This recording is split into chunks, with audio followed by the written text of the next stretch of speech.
Hey, welcome to the No Guts, No Game podcast. This podcast is dedicated to help you navigate the journey of buying a Sandler franchise.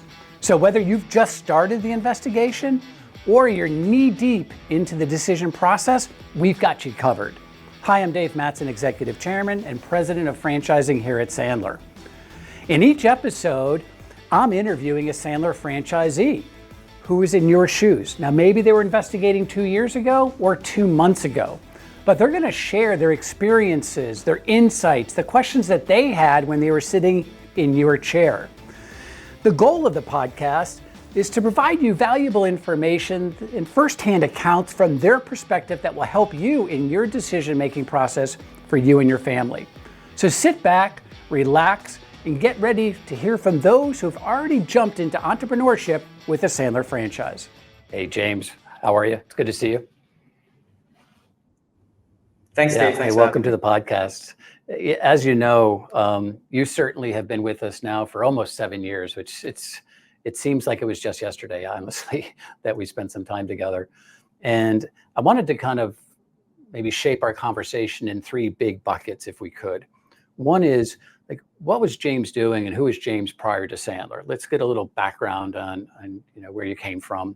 And then why were you looking for a business? So during the investigative process, like, why were you looking? What were you hoping to see?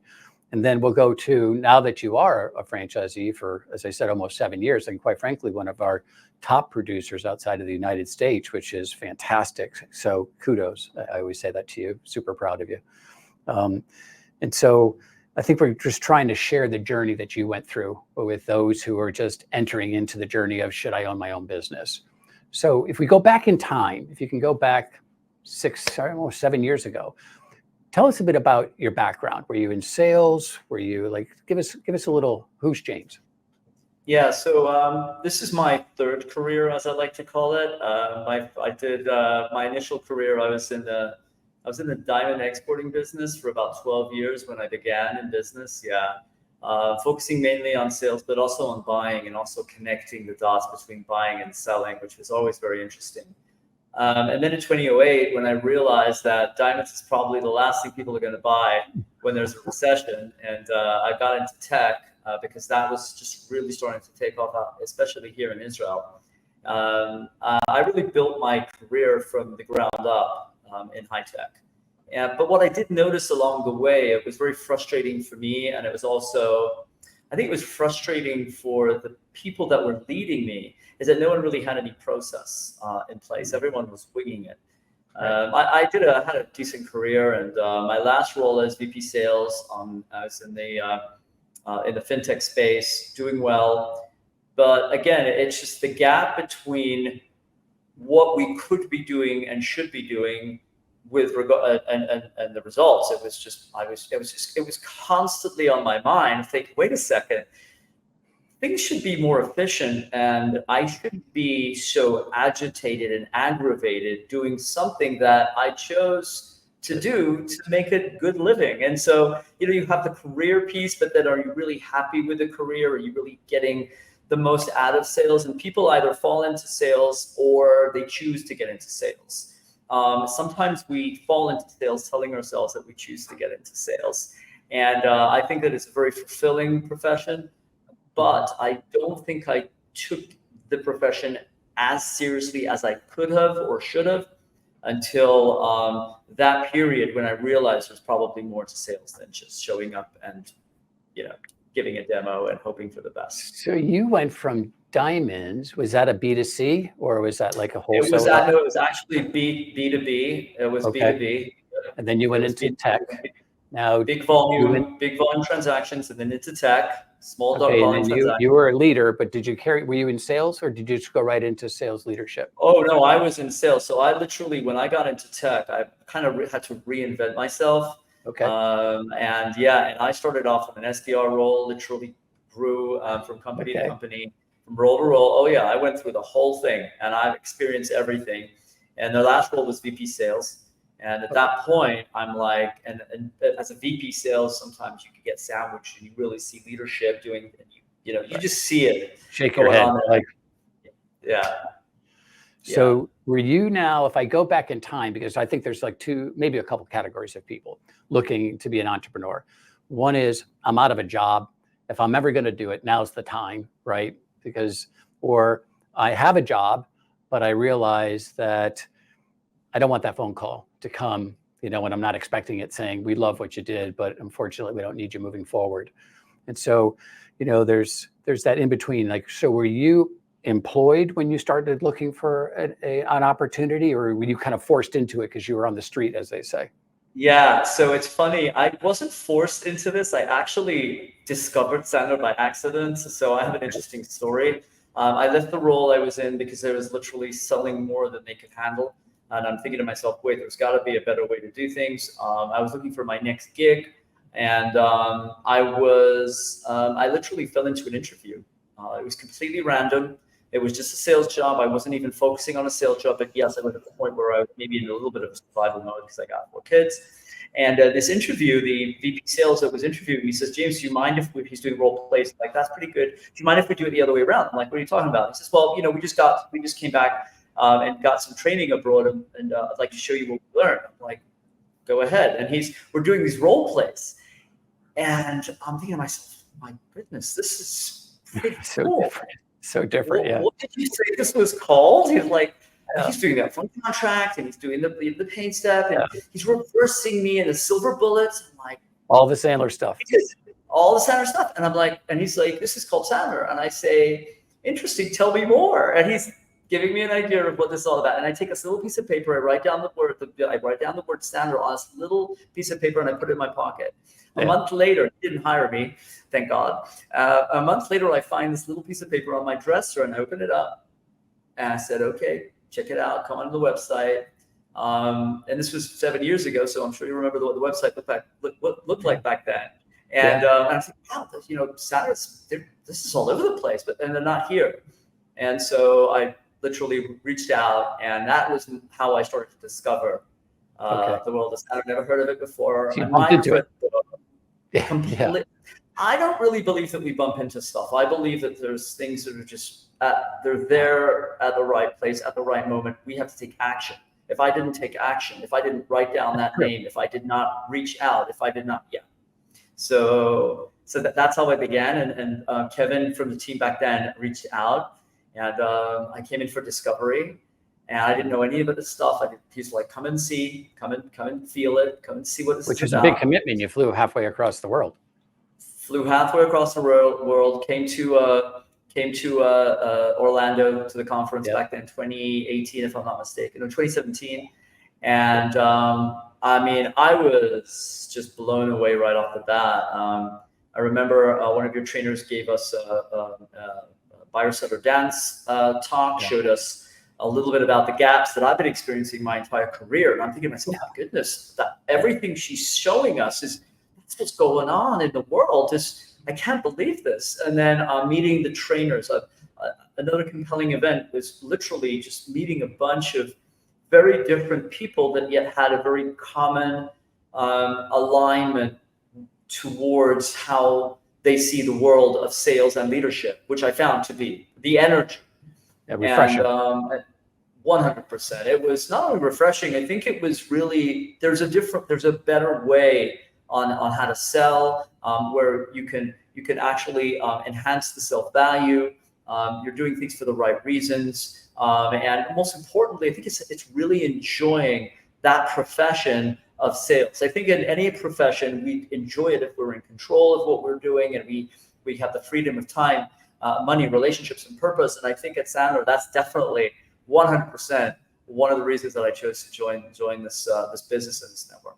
So let's kind of then jump to the investigation, because it sounds like you were somewhat networked, but I just out of curiosity, let's fast forward for a little bit, and I'm going to come back. All the clients that you knew from FinTech, did they become clients, or did you just have to go and start fresh because they knew you as the FinTech guy, right? Well, I thought to myself, listen, this is pretty straightforward. I'll come in, and it's a good brand. I think now Sandler is known globally. I mean, everyone knows Sandler in sales. Back then, especially where I come from, not everyone knew Sandler. Yeah. So for me, it was really kind of building the brand up. And some people wanted to have conversations with me. Some people didn't want to have conversations with me because they're just wrapping their head around what is this new thing that James has brought in. Right. It took some time, but I did have to build it up. I think I did a pretty good job. I mean, within the first week, the first 10 days, I had my first client who was actually from fintech, which is interesting. Yeah. And now, did you know them ahead of time or no? I did know them ahead of time, and I just did an executive briefing. The thing I loved about the beginning of this business is that I literally had a playbook of how to make this work. And that's something that Sandler kind of helped us with. It's just, look, it works. There's a system to doing things. And I'm relatively disciplined. So if someone says, listen, there's a way to do it, I'll try it. I'll do it. And, as we know, sometimes the less you know, the better. The less creative you are. And so just follow the steps. They work. This is science. Why on earth would I try and invent something where I could actually work a repetitive process that's been proven to work? I met hundreds of people at a conference that everyone's saying, listen, it's just a process. If you follow the steps, you'll be successful. So I think that is really what made me not only make the decision, but feel comfortable with the decision. And I'm going to be honest. I mean, I didn't have a ton of money to invest, but I did, make the effort to bring in what was necessary to invest in this business. And I have seen the ROI, and it is awesome. So it's quite amazing. You said 4 children, right? 4. Okay, 4. You're in a country where the brand wasn't well known. You had 4 children, probably didn't have 2 or 3 years of ramp up time, right? Like, hey, we need to feed my family and all that stuff, all the pressure we have as parents, right? In today's world. Before I jump into what did it look like when you started, when you went to the conference and you had an opportunity to talk to people, right? What are some of the things that just popped out at you? Because I hear a lot about sometimes the culture and the willingness to help, and it's just different from what people are experiencing. But what did you remember as, hey, this is it's so different or not different? What were some of the aha moments as you started to look at us? Because you're coming from corporate, right? So you're coming from a completely different environment now. We're talking about entrepreneurs, and what did you find? Interesting question. I think for the most part, it was the willingness to help and support. I mean, complete strangers are telling me, anything you need, I'm here for you. And I actually did, when I began, I actually implemented a behavior of speaking to at least 2 trainers a week for my first year. And I did that, which helped me tremendously ramp up the business. Oh yeah. And I mean, I think at that conference, everyone was very open to share their experiences, what works for them, what doesn't work for them, the mistakes they made at the beginning so that I didn't need to make those mistakes, which was really helpful too. But clearly best practices, not only I'd say the technique piece, but also the mindset part. What kind of a mindset is required to be successful? And if someone's, I remember my days in corporate and working for other companies, that wasn't something that was a high priority. At Sandler, that is a high priority. And as we know today, which is it's pretty popular to talk about mindset these days. I think that is an added value. It's not only taking care of how we can become successful, but it's why we can become successful and what's necessary for us to do and how we see ourselves in order to achieve that. Because at the end of the day, our clients look at us. We're a mirror, right? And they look at us and they say, wow, that's how I want to run my business. And that level of excellence is definitely something that we've been able, as trainers, I think, in our network, to give to each other and also receive from home office in order to project back to our clients.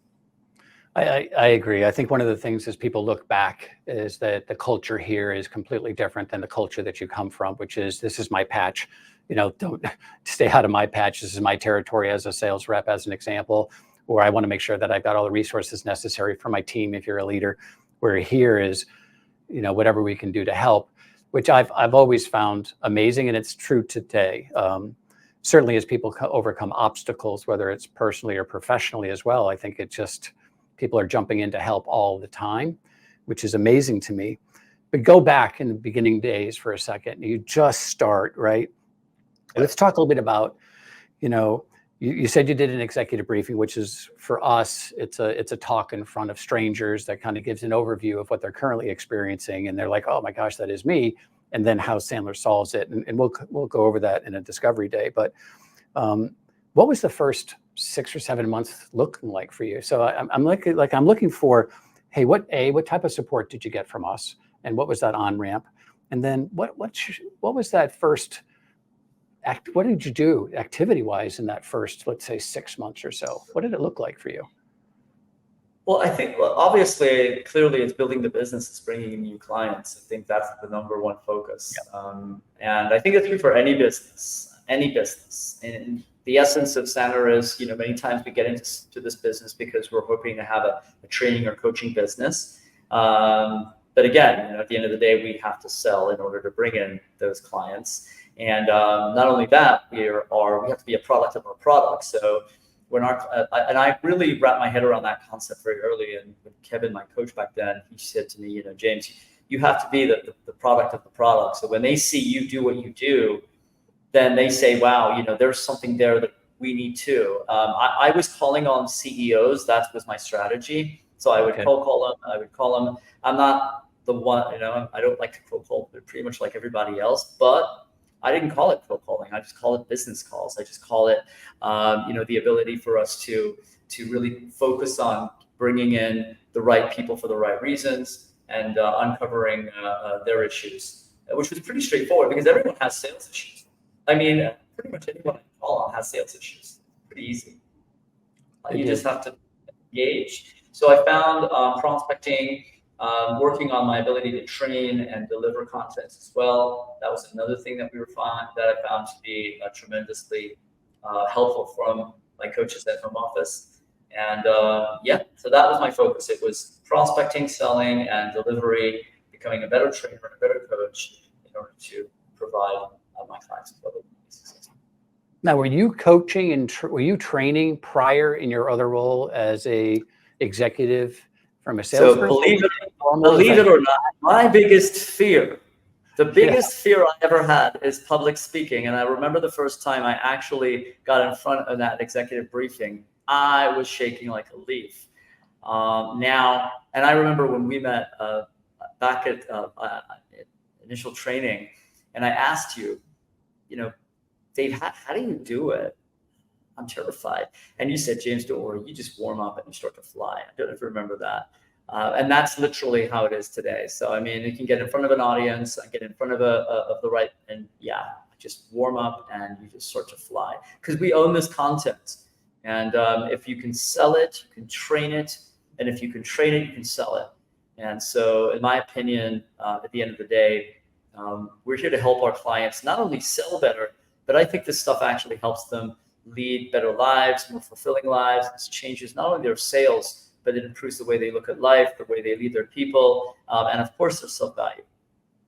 So talk about that for a second, because it's always so heartwarming when you talk to people that you don't know. They see a Sandler shirt or you bump into them and they say you changed your lives. And I went into the business thinking that I was going to teach people how to sell. And like you, being on the introvert side, I was absolutely terrified of public speaking. That wasn't my background, right?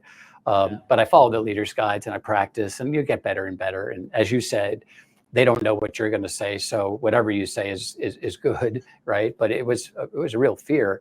But so go back in time a little bit and just kind of help me or help the audience understand the impact that we have above and beyond. This is an actionable tactic and strategy for you to close or for you to prospect or for you to negotiate, whatever it is, because it's much more than that. Did you know that going into it? Or was that like when your clients came to you? Yeah, that's a really good point. I think one of the great things about this business is it's like this discovery process. So you're constantly discovering these new elements to, clearly to the system and Sandler and all, but also for ourselves, so we need to discover stuff.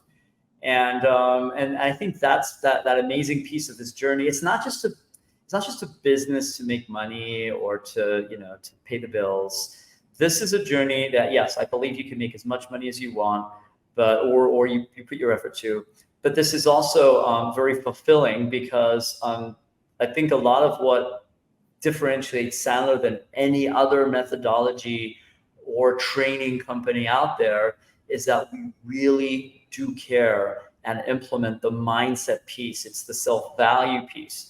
And that comes it's pretty much in every step of our system. There's always that element of how we perceive ourselves. Yeah. And so for me, it was one, understanding my value as a sales professional in order to help my clients solve problems instead of being very self-centered, very product-centered, very solution-centered. It was more about being more helpful. And the moment I could understand that and realize that, then, and another thing is, it's really about not being needy. That takes time. A lot of people are very needy in their sales process. Yeah. Once you're able to get over that hurdle, then at that point, when you don't act needy or you don't feel needy, clients cling to you. They just come and they stick to you. They get attracted to you. And I think that's one of the great things about Sandler is that, it gets way easier. It definitely gets easier, and we start to attract them, and that's awesome because at the end of the day, you plant the seeds daily, and then you can harvest the fruits every day, certainly. And so those first few years, there's an effort, I'm sure, like anything else, but I can't even imagine doing this type of work without the Sandler brand behind me, because it just makes it so much easier, so much more solid, so much more real, and so much more successful because there's proven science to it. There are great people backing us up. We've got our coaches and we've got our colleagues, and we all reinforce each other, which gives us a sense of belonging and, of course, a sense of value. I'll tell you, I look back, I've been doing it now 38 years. And so it's a little harder for me sometimes than it may be for you. Have you noticed how you have changed as a person now that you understand Sandler and can use some of those? It's based on psychology. Have you found yourself using it outside of business as well? 100%. The thing is that at the end of the day, most of us, we want to do good. We want to be a force for good. And I'm a family man. I've got 4 kids. Personally, I like to invest in my well-being. I work out regularly. I relatively take care of myself, and it's just really just building a business and enjoying what we do. So I would say that at the end of the day, it's all about our relationships. So I mentioned earlier the freedom of time, money, relationships, and purpose. Yeah. And purpose is number one. And once you have a good purpose, that's something that Sandler is helping realize: the goals, the purpose. Where am I going? What am I looking to achieve? Because if we don't have direction, usually we just aimlessly wander. Relationships. You can't make money without building great relationships. And then, of course, it is the freedom of time. If some people like to look at this business as a lifestyle business, I like to look at this business as a lifestyle business too. I like to make sure that I'm doing what's necessary in order to generate revenue for myself and grow my business. But I do believe this is a lifestyle business. I do believe that one can look at this business from a perspective of how can this business serve me and not the other way around. Again, there was a little bit of a discipline involved from my perspective, that's just me. But yeah. This is wonderful business for us to say, how can this business serve me and not me constantly be a slave to my business without enjoying? So yeah. Well, you use that lifestyle phrase. I do think you have the ability. If you want to build an empire, you can certainly do that. Yeah. If you want to be a solo entrepreneur, you could do that. If you would like to have what I'll call a lifestyle business where it fits around your personal goals and you can still meet those financial goals as well, that's awesome, which is what you've done. So help us understand now that you're in the business. What did it look like when you first started? And what does it look like today? So for instance, things like, do you have people that are on your staff or not? What types of people did you call on initially? Where you're calling on today?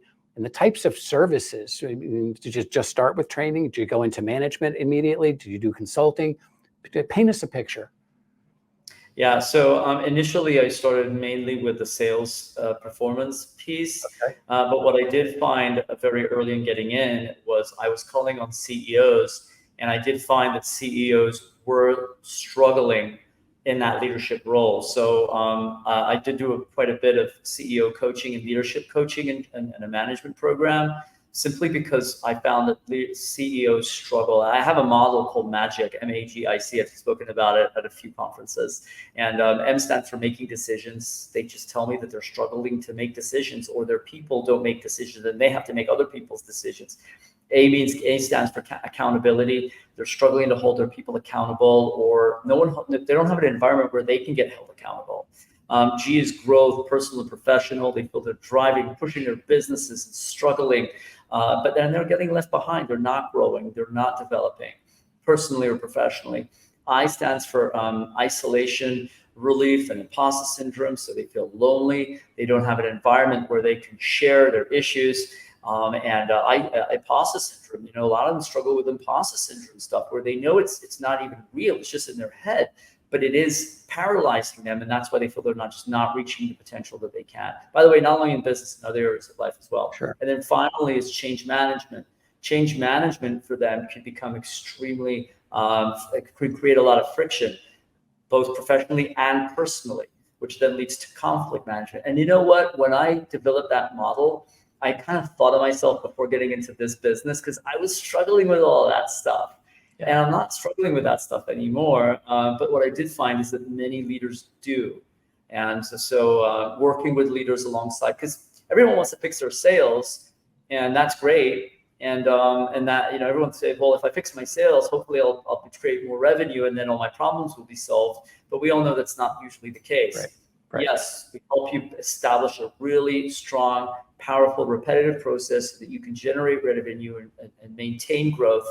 But then you can actually focus on other things in your business, in your personal life. It's the leadership piece. And that's how my business has grown. It's gone from just focusing on that sales stuff, figuring it out. We still do it. I love to sell and I love to train sales, but also helping the leaders, the entrepreneurs, the business owners grow their businesses from a leadership perspective while maintaining control in their sales process. Okay, so you started off in, like we would suggest, you started off with sales because that's let's say low-lying fruit. It's easier to sell, right? Then you moved into management, which is probably training and coaching and consulting. Would that be fair? Yeah, that is correct. And you did that over time whenever you were comfortable or you saw a need, like, hey, to create stickiness, I've really got to get to that executive suite, help them grow, which puts more meaning on what you're doing on the sales side, which is a natural transition. Tell me a little bit about your business setup. Are you by yourself? Do you have people working with you? What does it look like for you? So so I'm the only trainer here, and I've got admin, and I've got marketing, and I've got finance. So I have all of that set up from remote. I run a relatively lean business, which is comfortable and easy to navigate. Since COVID, a lot of the training has gone into online delivery, virtual, which has been very, very convenient, comfortable. I do still have in-house work, but I also have a public program, I have a mastery program, I have a leadership program, and of course, a hybrid model as well for those clients that are getting a little bit of a mix. So there's just there's so many different ways you can deliver, but I have focused on helping companies with their sales, with their leadership, and I have my team backing me up in order for me to deliver what's necessary. So I think that's the greatest asset maybe at Sandler, above and beyond everything that we've talked about, which is the flexibility, right? I mean, you have the ability to do corporate work, which is private, you go to them.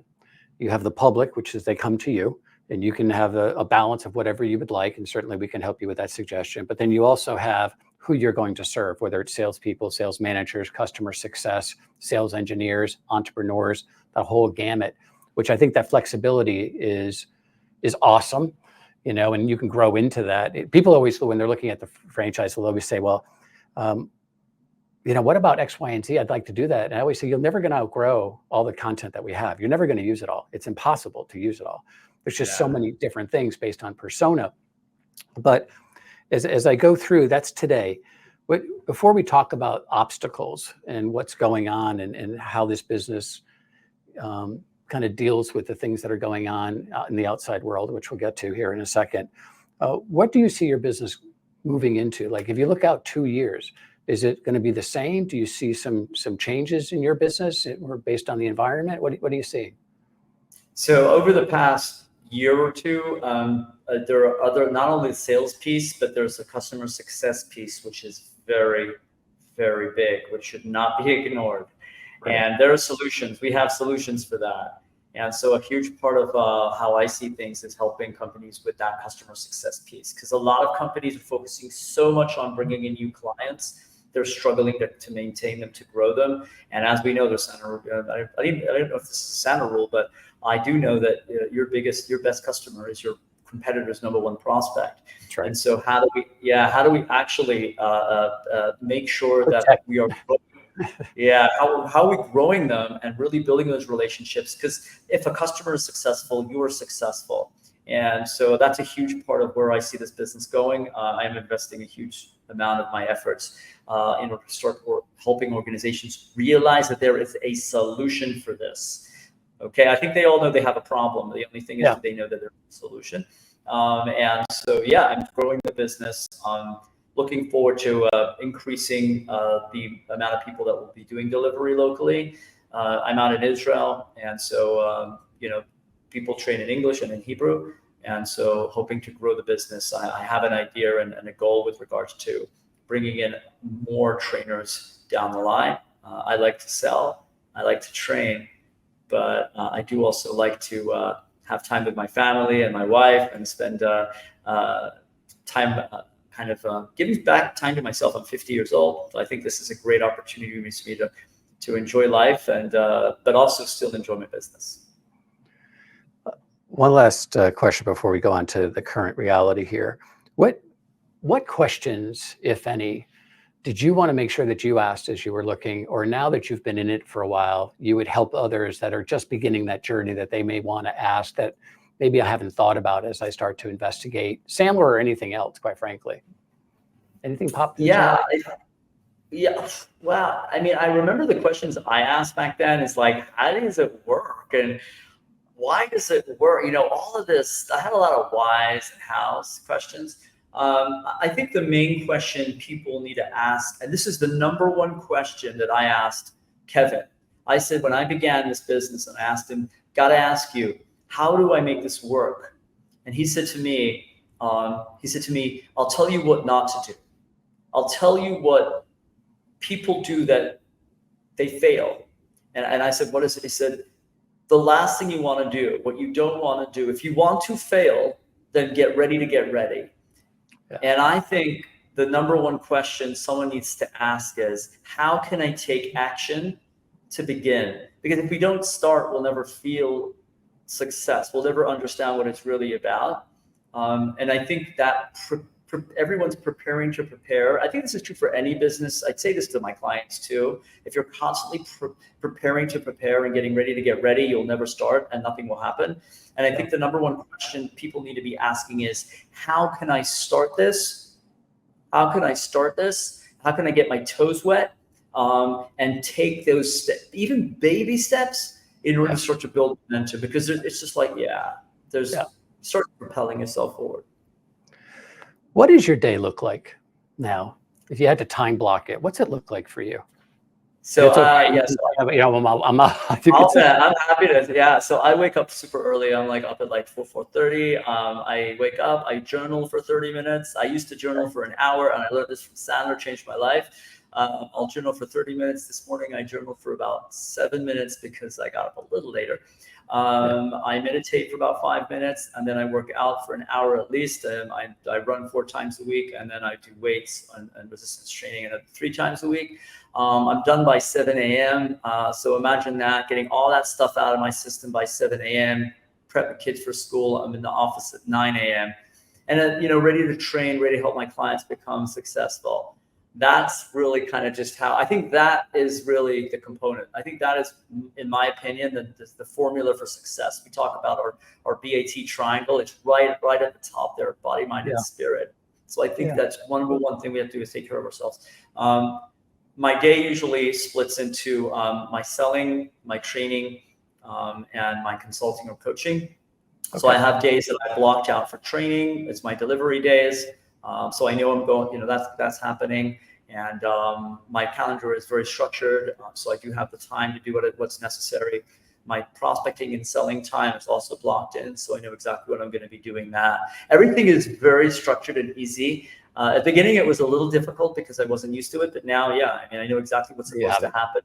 Yeah. Yeah, I mean, I don't believe in having bad surprises. I like great surprises. So if I built it this way, and again, thanks for this to Sandler and this network for supporting me and helping me understand that. I'm at the point where I have this my day is structured well, and I get to have a lot of fun. Well, let's I'm super proud of you. So let's talk about obstacles and what this business, how you can operate the business. And if you think about obstacles, certainly we've talked about how you learn about yourself, right? So you've got some personal obstacles that we're overcoming every single day as an entrepreneur, for sure. You have economic obstacles. As you said, you left the diamond business in 2008, right? Because that wasn't a great time to be selling diamonds. You certainly have COVID, which was a huge obstacle. We went from face-to-face training to virtual like overnight, right? Which has really, in a way, helped us scale because you could do way more programs per day. But that's also, we made, lemonade out of lemons in a way. But you also have, above and beyond what 90% of the population, you have this other obstacle, which is this massive conflict going on in Israel right now, which, and hopefully that'll be over soon. But talk to us about how the business is structured, because you've overcome, certainly we're always dealing with our own stuff. You've overcome the COVID thing. You have, a conflict that is going on every single day, which I'm sure dominates people's minds. Talk a bit about how the business in your business allows you to continue to operate and help others in this time frame. So you said the word obstacle. I'm not sure I'm familiar with that word so much. So okay. I don't see them as. Here's the thing, and again, it is you called this podcast to the outside world. It's an obstacle to an outside world. Yeah, they would say, it is. Yeah, we should. Here's the thing, at the end of the day, and there was one thing, and one of the trainers when I began the program, when I began the business, there was a trainer that said to me, James, you got to go in and you got to listen to all the no guts, no gain tapes of David Sandler. That changed my life. And I know this is called the No Guts, No Gain podcast. In my opinion, the No Guts, No Gain is probably one of the best programs that we have. We have a ton of stuff. It's just because that's what it's all about. It's about us being courageous and brave and resilient and working through difficult situations, overcoming those obstacles, being mentally strong. I think that's the essence of Sandler. A lot of people love the selling stuff. There's the selling stuff, and there's the spin wheel and the submarine, and there's management and leadership stuff. My Sandler is the courage. It's the mindset. It's the mentally strong. So getting into that very early helped me become, I'd say, more resilient. When COVID hit, I mean, my business went from here to here, the complete opposite of everyone else, and when the 7th of October hit, it was, I mean, I can't even begin to describe what this feels like. And we're still in the midst of this thing. I actually had one of my best months since the beginning of the business the following month, because I was thinking to myself, why would I let, and the economy's come to a halt, right? I'm thinking to myself, this is James with this Sandler mindset saying, why would I let terrorists stop my business? That doesn't make sense. Yeah. And we have stuff that helps organizations and individuals overcome adversity and build resilience. That's what we do. It's written on the tin. So, I mean, no guts, no gain. That's exactly what we do. So for me, I've actually found that every time there was an obstacle where there's friction and conflict, it could be uncertainty. I did a podcast. Just raise your game. Yeah. There's a VUCA concept. I studied this when I was in university: volatility, uncertainty, complexity, and ambiguity. And we live in a VUCA world, right? And if we're aware of that, how do we overcome that? And I think one of the elements of what we do at Sandler is always anticipate worst case scenario, right? It's like overcome the objection before it's there. and we're always one step ahead. David Sandler built it in his system that we will blow up the objection before it comes. And so I think bringing back to this discussion, it's from a mindset perspective, we know that we've got awesome content and awesome ways of delivering it. It can help people. All of my clients, every single one of my clients has done amazing after the 7th of October as compared to their competitors, simply because it took me a few days to get back into shape, and then helping my clients realign, get them back into, I did a ton of free executive briefings, helping the community and helping other sellers and people, business owners bounce back. I use a lot of the no guts, no gain stuff and get their resilience back in place, get their business back on track. Because we do live in a VUCA world. And I think this conflict is, it's just part of what's going on and the trend in the world right now. There's never a dull moment. Right. So we have to equip ourselves with the right tools in order for us to stay ahead. So that's just my approach. Mm-hmm. And well, I'll tell you what, the subtlety that came out for me that hopefully people understood as well. First of all, you took total your responsibility and accountability. I will not let that affect my family, my business. So, and you also indirectly, that the outside world, the customers that you're interacting with probably don't think that way. So you actually have helped them, if they're producing more revenue now, think like you're thinking, like this is an opportunity. Let's go. This will not stop us.